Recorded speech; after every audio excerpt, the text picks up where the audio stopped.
Nannu Kumar entertainment.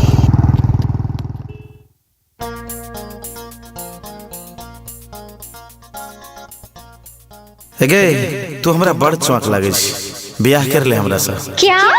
कथी क्या? बियाह कर ले ना।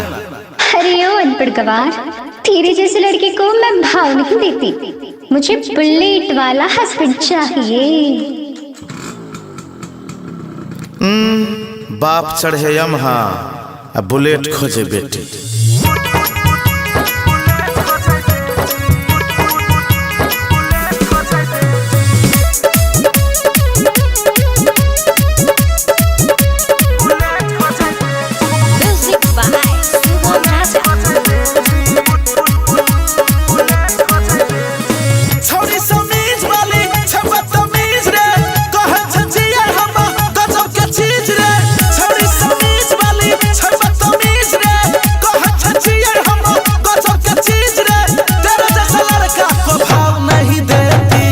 चढ़े यमहा बुलेट खोजे बेटी, बाप चढ़े यमहा बुलेट खोजे बेटी।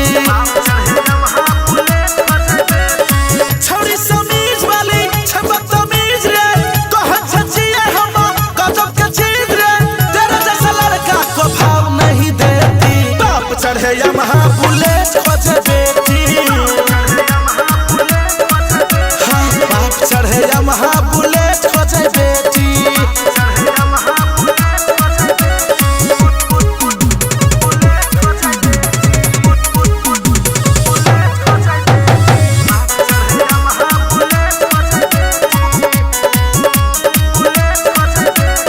लाली लगौने डबल बाली छे कान में, रहे छे छौरी खाली अपने गुमान में।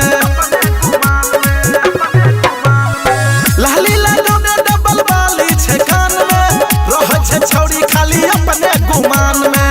आँख में काजल के ने कलर केस में, रहे छे जेना कैटरीना के भेष में। छौरी ई जींस वाली छे बदतमीज रे, कहे छे जिए हम गजब के चीज रे, दिन भर करे लब सब वाला खेती। बाप चढ़े यमहा बुलेट खोजे बेटी, बाप चढ़े यमहा बुलेट खोजे बेटी।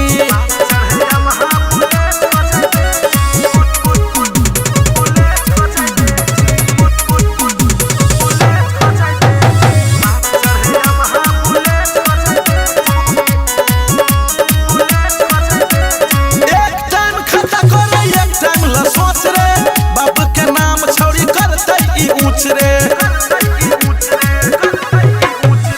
एक टाइम खाता करे एक टाइम ला सोच रे, बाप के नाम छौरी करते ई ऊंच रे। देह गमका के पूरा चले छे झाड़ के, करे चैलेंज छौरी सन्नू कुमार के। छौरी समीज वाली छे बदतमीज रे, कहे छे जिए हम गजब के चीज रे, एजी अजीत कौशल करे खेती। बाप चढ़े यमहा बुलेट